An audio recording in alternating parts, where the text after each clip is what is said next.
All right, and we are live on YouTube. Communication together. Yes, maybe it could be a little bit bigger, but Yeah, I'll do that. I gotta figure out how I managed to do this before, and now I forgot. I think if you highlight it, you press home. This is home. Thank Yeah, you. yeah, go up there and right, then click on view, which is yeah. Now let's see where it says Aha. highlight it, and pray, and okay, keep it on then home. zoom it by however much. There's a little underneath the view, there's a little Don't show magnifying that one. glass. The magnifying glass under view, The which is magnifying glass under where the view. word view is, look right underneath the word view. Oh, zoom. There we go. Yeah, Uh, try that. oh, page width. Ta-da! Yeah, much better. Yeah, that's good. Okay. That's better. Yeah. Anyway, I put this in here so you can, in case you can't understand what I'm saying. Good morning, ACIM Gather. Yes, it's still morning here in lovely Southern California, and some of us have been awake since 0 dark 30. Anyway, welcome to Robert's Ramblings, a potpourri of medical thought from A Course in Miracles, and also known as a look into Robert's fractured mind. So, if someone would please read the following from the course, I'll scroll down. I'll read for you. Thank you. Okay. As you can see, I'm in a crazy mood today. Yeah, we're all crazy. I've been chasing cats. What can you say? I am here only to be truly helpful. I am here to represent him who sent me. I do not have to worry about what to say or what to do because he who sent me will direct me. I am content to be wherever he wishes, knowing he goes there with me. I will be healed as I let him teach me to heal. Amen. Thank you. Thank you so much. Those of you that know me a little bit more know that I'm a very emotional person. I mean, I'll start crying at the top of the hat. And as such, well, I don't know how to describe it. It's just the way I am.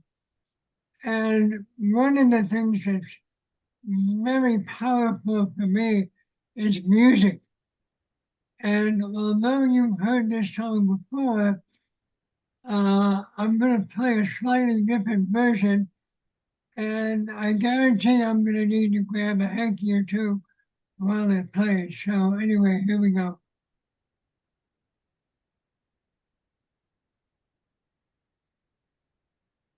Walk down that lonesome road all by yourself. Don't turn your head back over your shoulder, and only stop to rest yourself when the silver moon is shining high above the trees. If I had stopped to listen once or twice, if I had closed my mouth and opened my eyes, if I had cooled my head and warmed my heart, I'd not be on this road tonight. Carry on,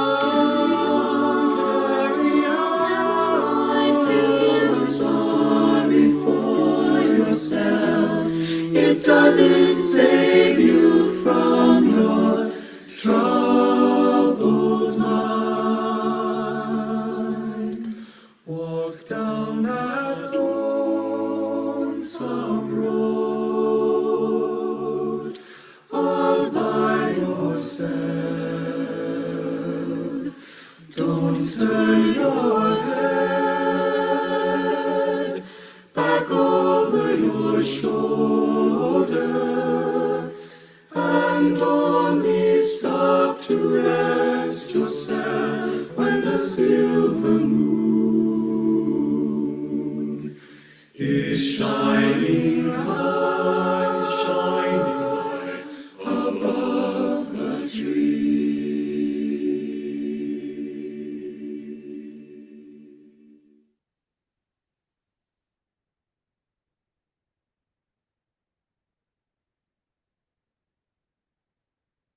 As I said, I have a tough time making it through that song without welling up. Anyway, um, I'm going to try to continue down here. Give me a second to organize and get my composure. I'm going to skip over this. Just a quickie. A lot of my books are still on sale Sundays and Wednesdays for free. But anyway, I want to get to this. I'm not a poet by any means, so I got a little help, but I wanted to try to write something. And this kind of reflects where I'm at right now. And if I can get someone to read it, I'd really appreciate it. Let me see if I can bring it up and also enlarge it. Oh, yeah, definitely got to enlarge it. Okay, here we go. Oops.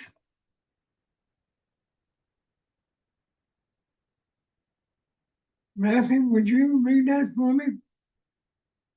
Well, I can read it if you like. Thank you.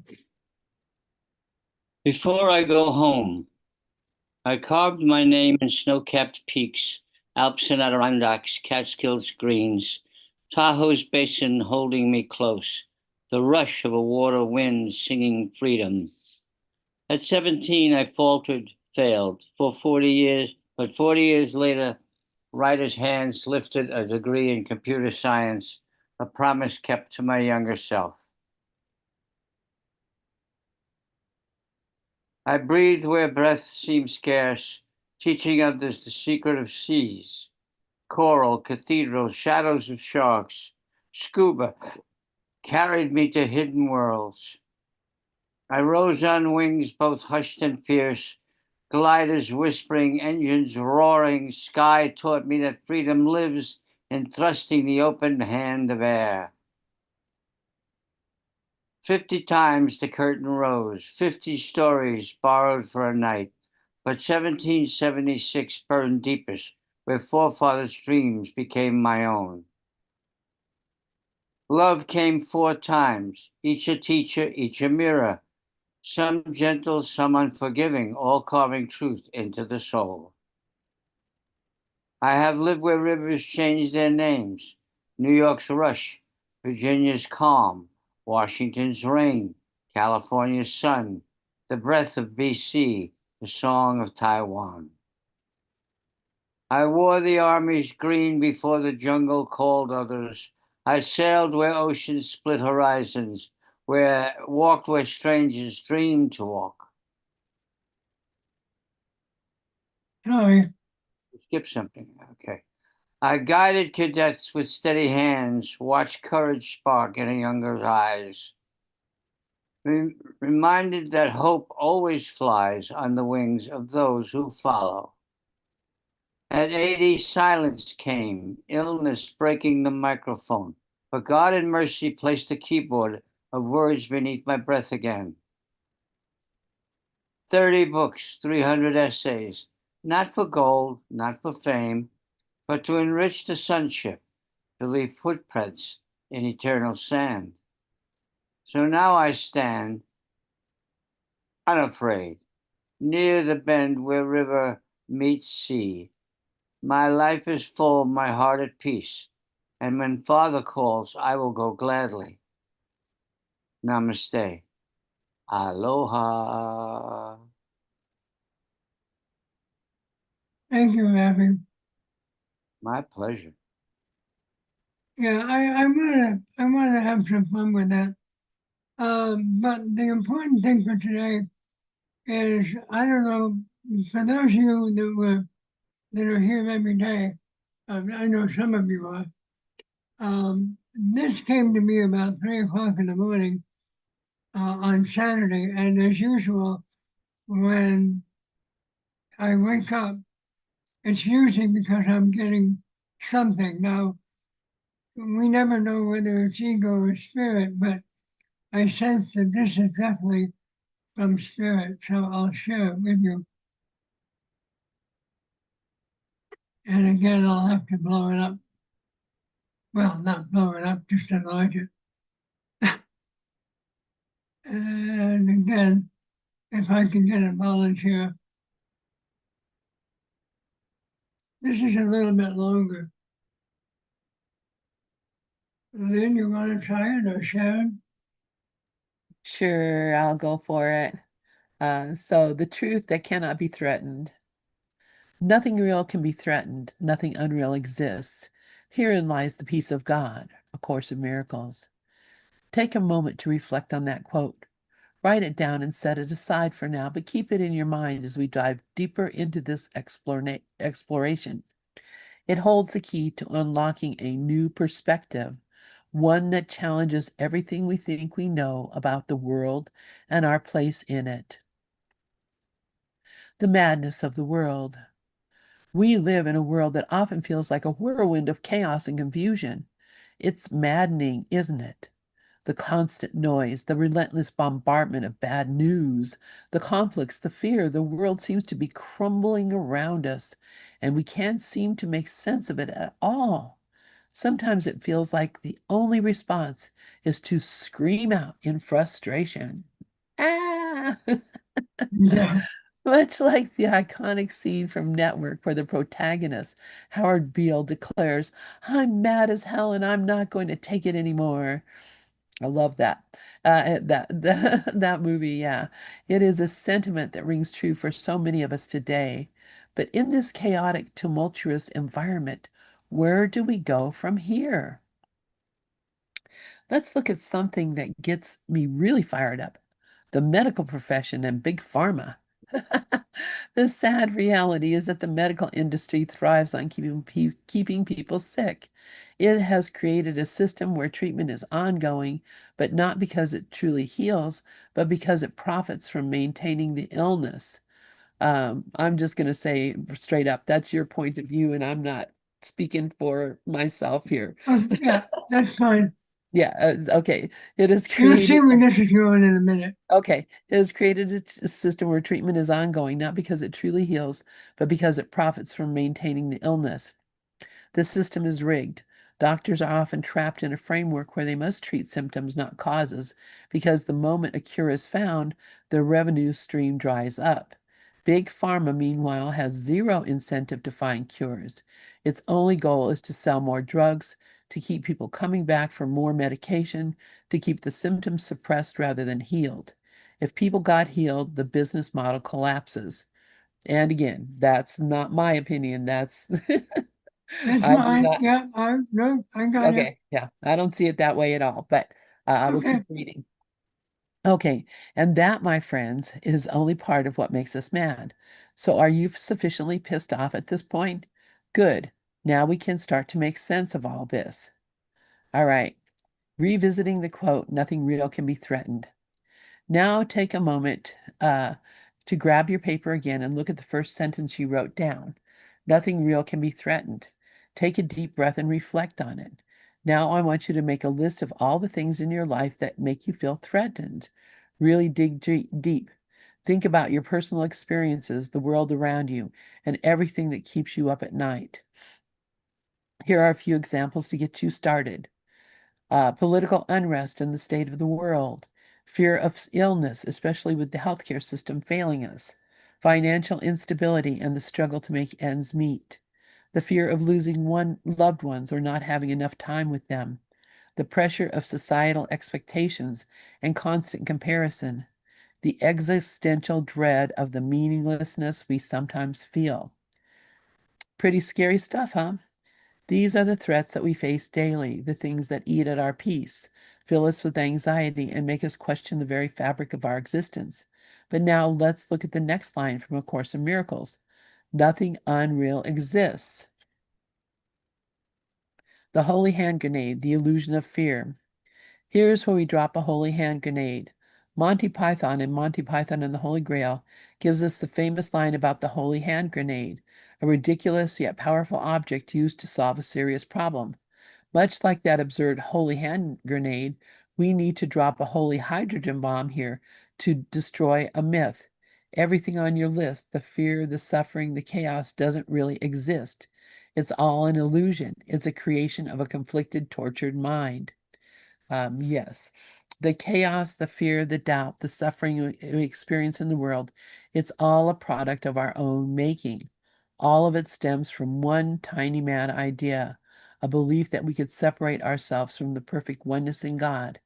Let's bring a powerful quote from A Course in Miracles that perfectly encapsulates this.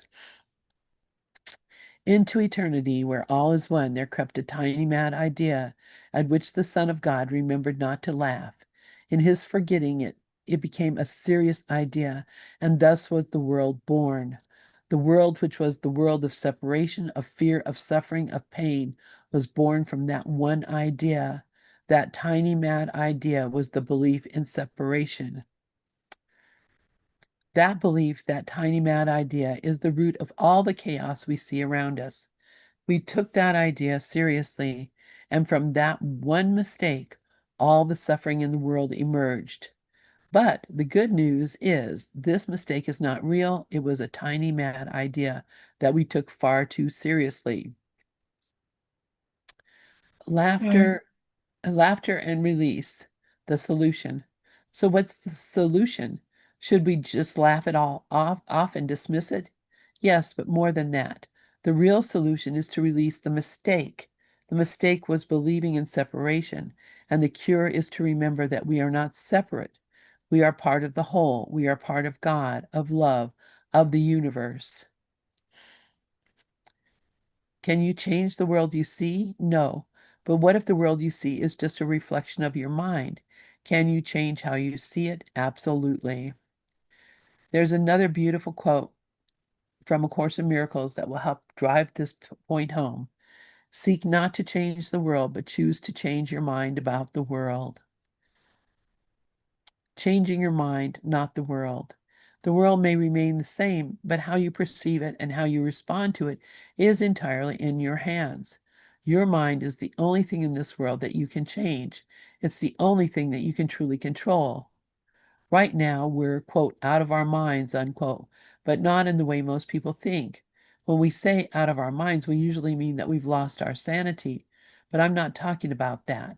What I'm saying is that we are out of our mind, the mind of God, the universal mind, the infinite. We are temporarily absent from the pure, loving, eternal mind that created us like itself. And it is only this absence that only in this absence that all the fear, confusion, and suffering exist. But here's the good news. We don't have to stay absent. We can show up. We can wake up, and in that waking, we will find peace. The insane dream of chaos, waking up. We're living in an insane dream, one that feels real but isn't. We're trapped in a story we've been telling ourselves, and it's time to wake up. When we wake up, we'll realize that heaven wasn't a place to go, but a state of mind. And this state of mind has always been here. It's always been available to us. This brings back that final line from A Course in Miracles.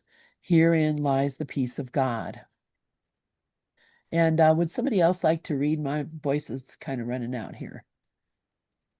Thank you, Lynn. Rafi? Anybody? Sharon, Buffy, Yeah, Sally. I got Thanks, it. man. The peace of God, a choice.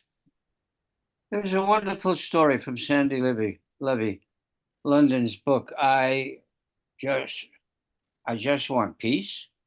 It describes the answer from a homeless man she encounters with a sign that says, "Help me." Curious, she asks, "What do you want?" She assumes the usual money, food, booze, but he simply said, "I just want peace." It's a heartbreaking statement, yet a powerful one. We all want peace, but we get lost in the chaos. But here's the truth: the peace of God has always been here. Of course, it's what we are. It's been hidden by the noise and the illusions of the ego. The ego that is always lying to us, convincing us that peace is unattainable. It has no clue what peace is. The peace of God is always here. It is available to you, to me, to all of us. But the choice is yours. Will you choose peace over chaos, silence over noise? Will you take the red pill or the blue pill? When I get to a place where there's something upsetting coming in, I just say to myself, "Am I peace now? Not am I at peace now? Am I peace now?" And automatically everything shifts. It's not an easy choice. Yeah, it is. It's not a decision the world wants you to make. The chorus of voices in your head, voices filled with fear, doubt, and judgment, will tell you not to choose peace. Why would you listen? But it only takes a little willingness, a single, minuscule step toward the peace of God, and the rest will be handled by the helper who has never left you. As A Course in Miracles reminds us, I am with you always, even with the end of the world, even unto the end of the world. And the end of the world is waking up from the dream. Conclusion: the peace of God awaits. So, will you take the chance? Will you make that tiny something steps? What is it? I'm Willing. sorry. The cursing is in the way. Yeah. We have the willing step toward the peace of God, the peace that always has been there, hidden beneath the noises of the world. It's waiting for you, ready to be embraced. Hello. It all takes a little willingness, and the rest will follow. Thank you, Rafi. Thank you. Anyway, as you can see, that was really written for someone not as involved in the process. Maybe some of us are here in the group, but it certainly opens a door for someone who is still nervously looking at the insanity going on around them. And so let's, and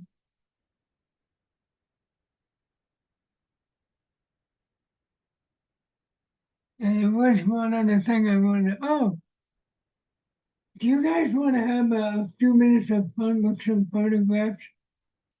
I put this together to really talk about the demonstration of perception and the idea of as we look at ourselves through the ages at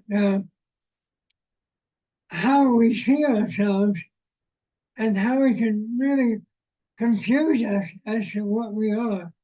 Would anybody like to try that?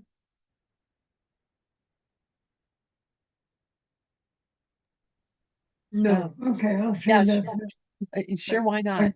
I got a And yes. also, Okay, sure. Okay. I just wanted to mention, the reason that I was saying as I was reading along, this is not how I see this, or this is not how I want to represent this, is because every single one of those statements about the healthcare industry was an accusation of guilt that was absolutely unfounded, other than my own suspicion about what I think people are doing.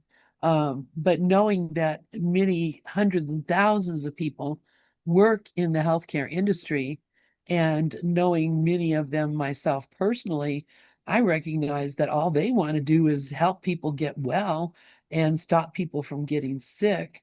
So assuming that anybody wants people to stay sick or get sick is a misapprehension on my part. So that's the reason I was saying, maybe I wouldn't exactly put it that way, and I'm not telling you how to write your own essays, but I would put it more, the ego would suspect that big pharma wants to make money at your expense. The ego would imagine that healthcare professionals don't really care about you, but just about the money. The ego would see it this way, but I don't see it this way. Uh, and I hope that you don't see it this way either, because this is everyone is here trying to do the best thing. Everyone is. And I agree. It's like, we have this thing between US and Russia, okay? And allegedly one of us is a good guy and allegedly the other guy is the bad guy. But yeah, when you put a Russian person and an American person, just Joe normal, together, they make friends. So it's this illusion of needing something or someone to be angry with that the ego thrives on. And yes, I agree with you, Lynn, completely. I have been in hospital lately so many times, and there are some amazing people that work there that that just go crazy trying to help you. And I absolutely have doctors that have my best interest at heart. The only thing that bothers me just a little bit is that sometimes there's this uh, wall between the science of medicine and the power of the mind.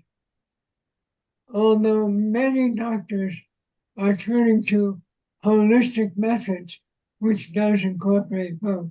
So yes, then we agree. And as you notice from the paragraph after that, the whole idea that was to momentarily piss you off, to prove, to show you, and to lead you into a better way.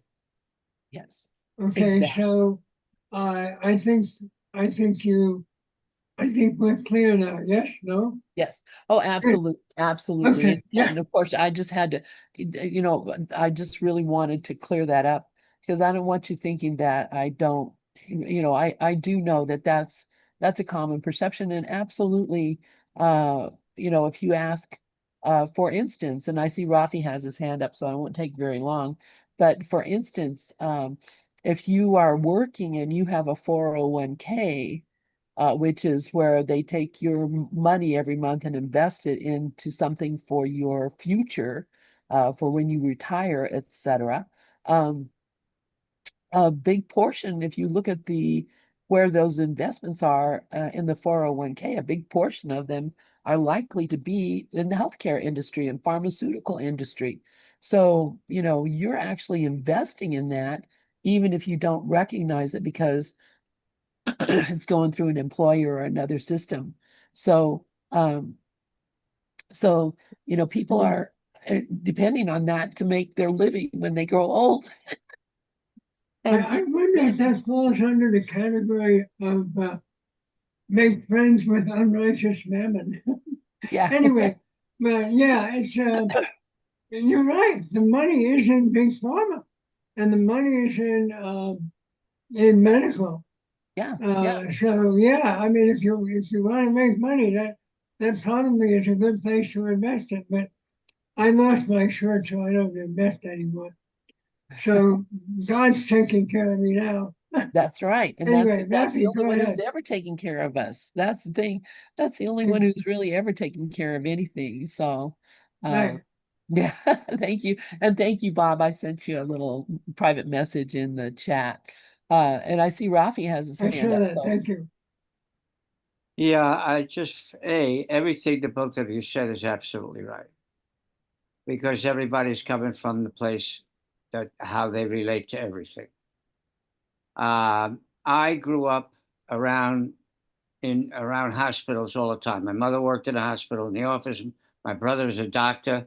My brother always used to say, you never treat the symptom, you always treat the person, because Right. everybody's biochemistry is different. The other thing is, if you own a business, and even if it's a pharmacy business, or you make guns and bombs and weapons to make war, you're in it for profit. That's the only reason anybody has a business. Well, naturally, they're going to do whatever they do so that they can make a profit. So everybody's doing what they think they're supposed to be doing the same way. Now, step back and take a look at it and realize that all of this is happening in the dream. Mhm. All of this is projected thought into me. All of this is the Maya, the mirage, the illusion. And the only reason the illusion is here is, first of all, it isn't here. And second of all, it's here perfectly to show us what we need to correct in us so that we can wake up from the dream. So is everything Lynn said correct? Yes. Is Mhm. everything that Bob said? Yes, correct. Absolutely. Yeah, and most Everything is. obviously that's Bob, all please from let me ego. finish, okay? Oh, Can I just sorry. finish? So everything is proceeding exactly the way it's supposed to be. If we get into the point of view of acceptance, and acceptance is a very high energy, then all of these nuts and bolts, all of these little aspects of it, there's a shift in it for us. What's in it? What is the lesson that I have to learn from this? How does this help me wake up from the dream? How does this help me become self-realized? That's the key. My only purpose is to remember the truth of what I am. And how is this helping me? Well, Bob was a huge help. Lynn, huge help. Everything that was written, huge help. Everything that pharmaceutical and pharmaceutical companies do, huge help. If you don't, if you unless you come at it from an ego point of view, say those bastards, I've got about it, then you're the one that's suffering. They're not suffering. Right.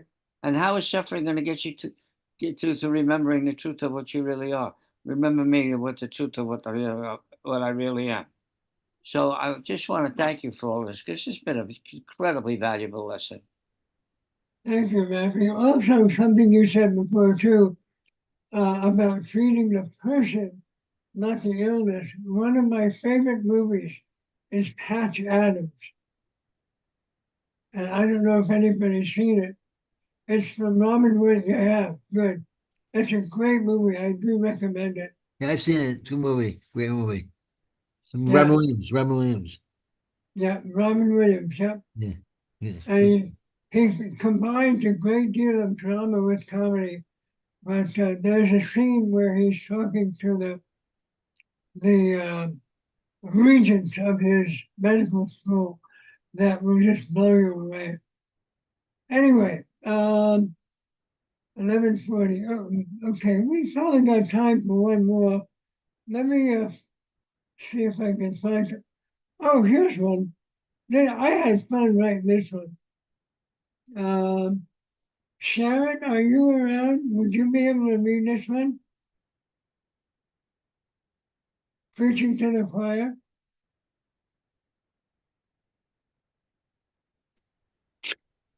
First to Yeah, Sharon. Bob, I'm here. I'm here. I was cooking. I'm cooking. Which one do you want me Oh, to read? okay. Well, no, if you're busy, no. No, that's Uh, okay because whatever I'm doing can wait. Is it oh, okay. preaching to the choir? Yeah, I'm gonna rely. Well, I did enlarge it. Okay, here we go. See, I'm Yeah, on that's my it. phone because I wanted to cook, so I couldn't. Okay. I'm sorry. All right. There is an old expression, preaching to the choir, usually meant as criticism. It suggests It suggests wasting time on people who already agree with you, persuading the convinced, or reinforcing what is already believed. Yet, from a spiritual perspective, particularly one grounded in non-duality, as taught in the Course in Miracles. Okay, it's hard on my phone. Every word we speak, every book we write, every action we take is, in truth, only directed back to ourselves. There is no other out there who needs convincing. The only mind listening is our own. Yeah, so it's, this is great. I mean, these are really terrific. I've been listening, Bob, and you know how much I love your work. So, but I'll read this one now too. The illusion of other. I loved how you clarify the whole course when you write, because it's just bringing in simple direction, in simple, words. At the heart of non-dual thought is the recognition that separation is an illusion. ACIM states the separation is only in your mind and therefore is not real. If there's only one mind, then the notion that I am talking to someone out there is a misunderstanding. I am only ever teaching myself. My judgments of others, my attempts to correct or persuade them, my criticisms, and even my acts of love are all ways of reinforcing what I believe or wish to believe about myself. You can't hear this enough, because the ego usually is the autopilot. It just comes out with, like, I can't believe he just said that. But in fact, if he said it and you got triggered, then it's a belief of yours. So when I give a speech or write an essay, it may seem that my audience consists of friends, strangers, or fellow seekers. But beneath appearances, they are all reflections of the content of my mind. I'm addressing the choir of my own thoughts. I speak to them not to change them, but to change myself. And this has taken me years, so but I know now that it's so true. But we forget, and these well, I'm going to get into the loop now, because these loops are there. ACM is very clear. Teachings is but a call to witnesses to attest to what you believe. Okay, so that's from the course, and then he writes, whenever I teach or even speak casually, I'm looking for confirmation. If I declare that forgiveness is the way to peace, I am not really instructing you. I am reminding myself. Because you can only be talking to yourself. There's no one, there's just one being. And this is all just well, I guess you could say we were just mistaken. We thought we're these characters. We fell into a hole, really, because that's what the ego is.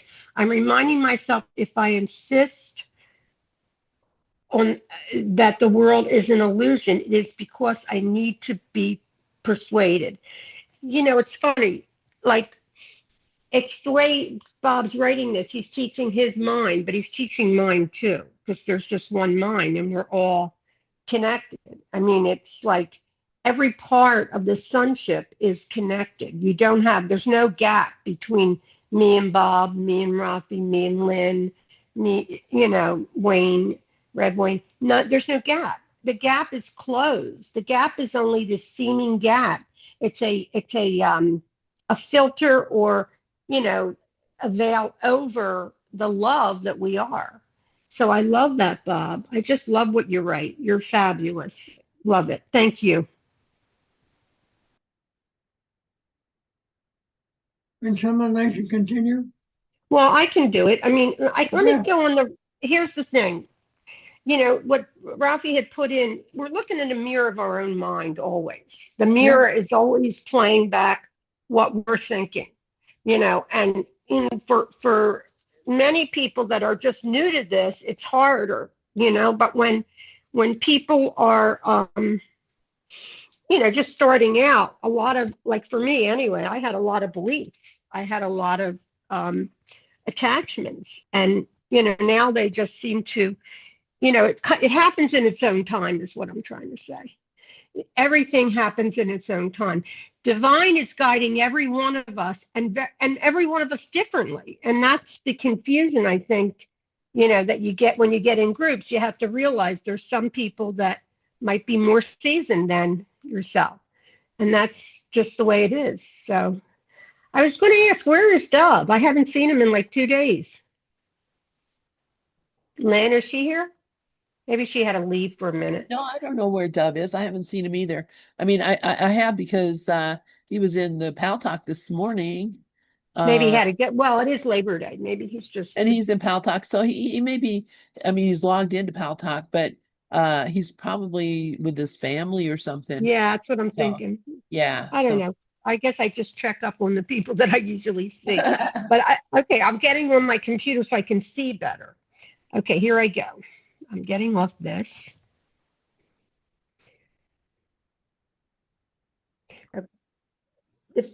The feedback loop of teaching and learning.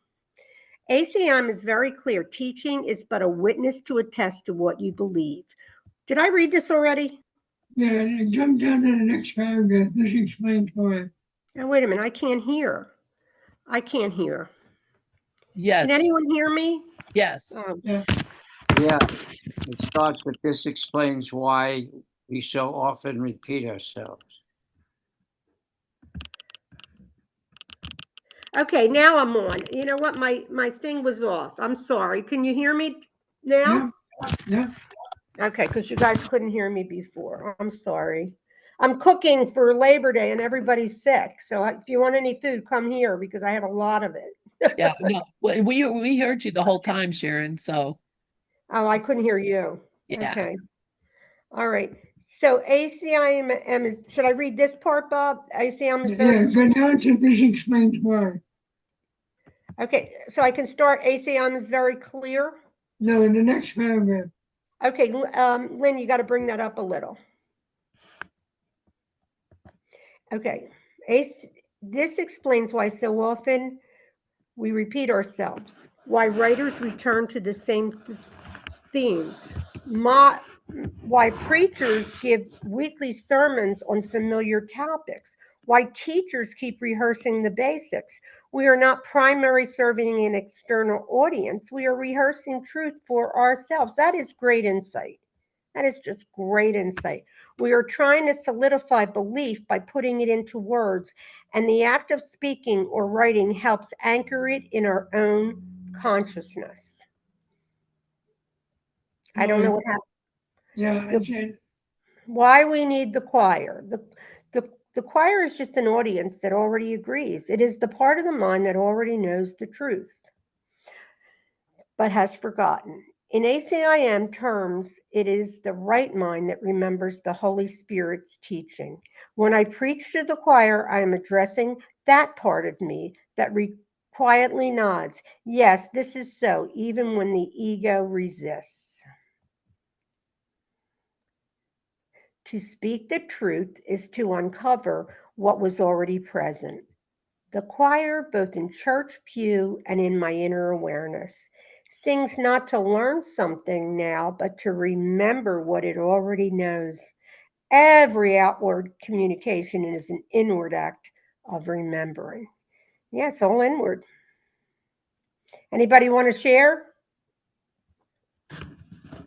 Rafi or Wayne or Lynn? Bob, you already did. The futility of conversion.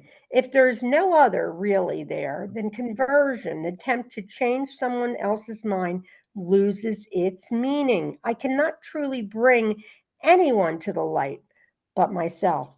If I am upset that another person does not understand me, it is because I'm not yet convinced myself. The frustration I feel at their resistance is a mirror of my own doubt. Wow, this is great. Great insight. ACIM tells us you teach what you are learning, and so you teach it until you have learned it. The process is entirely internal. When I argue passionately, is not you I am trying to persuade, it's me. And until I accept the truth without resistance, I will keep repeating the message, finding new words, shaping new metaphors, and directing them at the projection I call you. Seen in the light, communication is not wasted, even when no one appears to listen. The value of my speaking or writing lies not in whether someone applauds, but in whether I've allowed myself to remember what I already know. What I already knew. Every attempt at communication is a healing of my own split mind. This is why sometimes feels more powerful than words. When I stop trying to teach others and allow the message to settle within me, I experience the stillness that goes beyond teaching. Yet even then, when I choose words, they are tools of healing, not for you, but for me. Well, it's for everybody, really, because I get so much out of your writing, just like I do the course, just like I do everything that people, you know. Okay, so here we are at the mirror principle. Everything in this world functions as a mirror. What I see in you is what I believe about myself. If I call you ignorant, I'm wrestling with my own ignorance. If I praise your wisdom, I am acknowledging the wisdom within me. If I write an essay that declares there is no other, I'm the one who needs to hear it. It's what Karen always said. The reminders are great because the whole course is about remembering, recognition. The mirror is relentless. It does not lie. What I say or do is not a neutral act directed outward. It is message written on my mind. This is why ACIM calls the world a classroom. Every scene is staged for my benefit. Every audience is me. Reversing the perspective. Most of the world's energy is spent convincing others. We want our political opinions validated, our religious doctrines confirmed, our moral values adopted, our preferences respected. The assumption is always that the other must change. But what if the opposite is true? What if every conversation is simply an opportunity to change my mind? Then the entire burden shifts. I no longer need to persuade anyone. I only need to accept the lesson myself. The anger I project on others is mine to undo. The truth I long for others to see is mine to embrace. I am no longer a missionary sent to distant lands. I'm a student in my own classroom. Preaching becomes practice.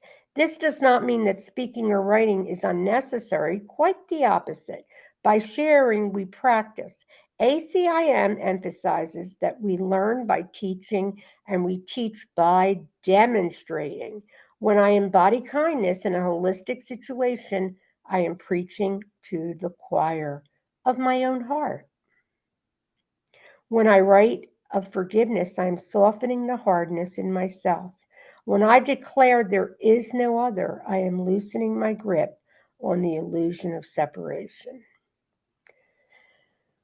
The audience is secondary. Even no one ever reads a single page I write. The act of writing heals me. Even if no one listens to the sermon, the act of speaking realigns me with the truth.